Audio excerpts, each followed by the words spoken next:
Ito ang Visayan leopard cat na tinatawag ding maral. Matatagpuan ang mga ito sa Negros at Panay Island at itinuturing na vulnerable o nanganganib maubos sa IUCN Red List of Threatened Species noong 2008. Isang Visayan leopard cat sa mga bagong mukha ng polymer banknotes ng Bangko Sentral.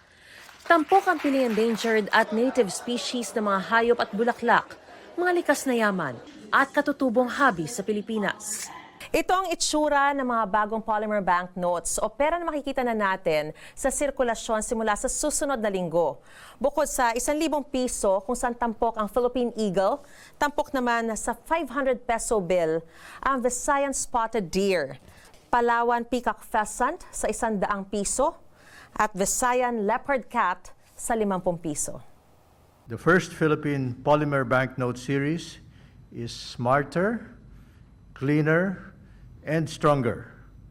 Smarter because they have advanced anti-counterfeiting features and a smaller carbon footprint. Cleaner because viruses and bacteria do not survive on polymer as long as they do on paper.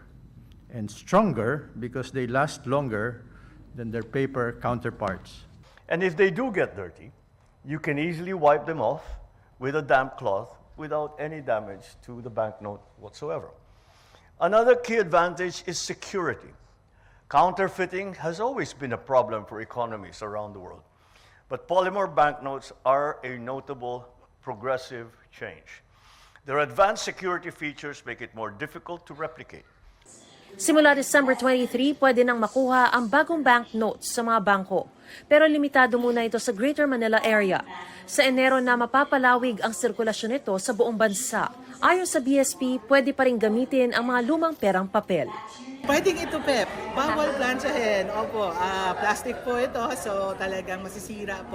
Para sa GMA Integrated News, Mariz Umali ang inyong saksi.